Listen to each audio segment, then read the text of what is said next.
Hello, this is the White Scorpio. This is a short little video I wanted to make about Heinrich Himmler, second in command of Germany, head of the SS,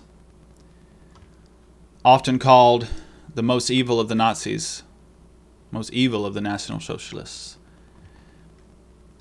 Heinrich Himmler, the architect of the Holocaust, and considered to be the biggest mass murder ever by some, although it's really Joseph Stalin. The Holocaust would not have happened if not for this man. He tried to breed a master race, the Aryan race. He committed suicide following being captured, so that none of his information would ever be discovered by the enemy. He was called a traitor at the end by Hitler because he was supposedly making plans of peace in the last few days of the war.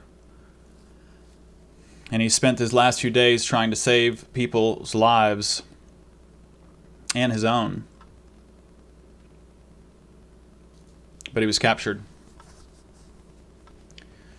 The point of this video is to make a connection here about the Nazi Hindu, Heinrich Himmler, the Nazi Hindu. So basically, Himmler here was like a old-timey Hare Krishna. Is it true that Himmler always kept a copy of the Bhagavad Gita in his pocket and read passages from it every night?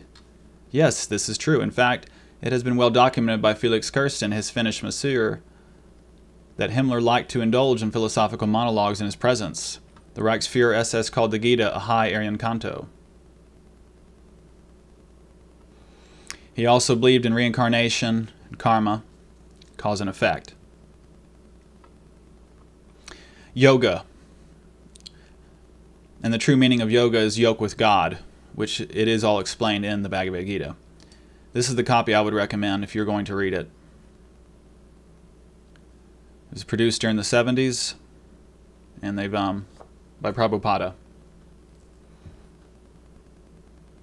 Very good translation and explanation.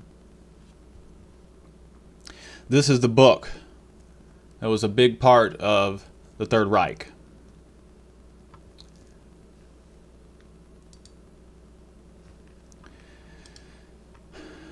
Nazi leader Heinrich Himmler, a fan of yoga. Basically, the Bhagavad Gita was first translated in the West, I believe, by the Schlegels. I'm sorry for the mispronunciations. There's Karl Schlegel, August Schlegel.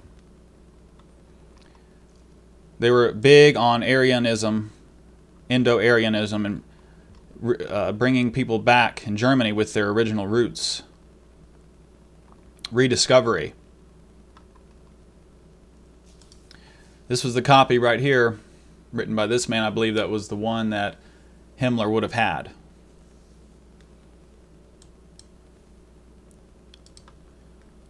That Himmler kept close to him every day, all the time. Constantly talking to it, talking about it to Hitler, talking about it to everyone.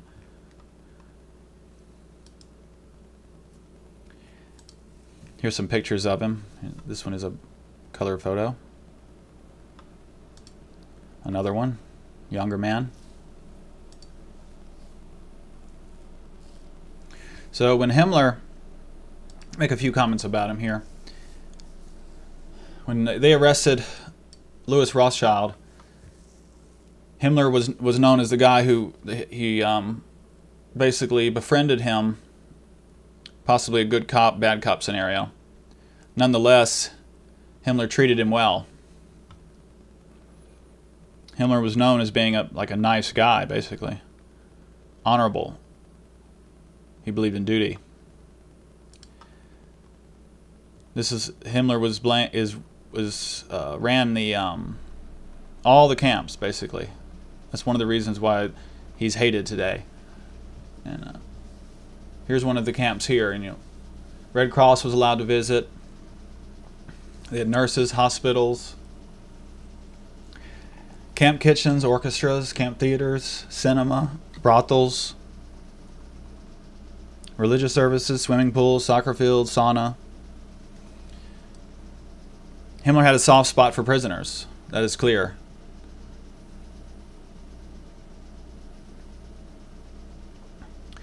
And basically, Himmler here was a Hare Krishna.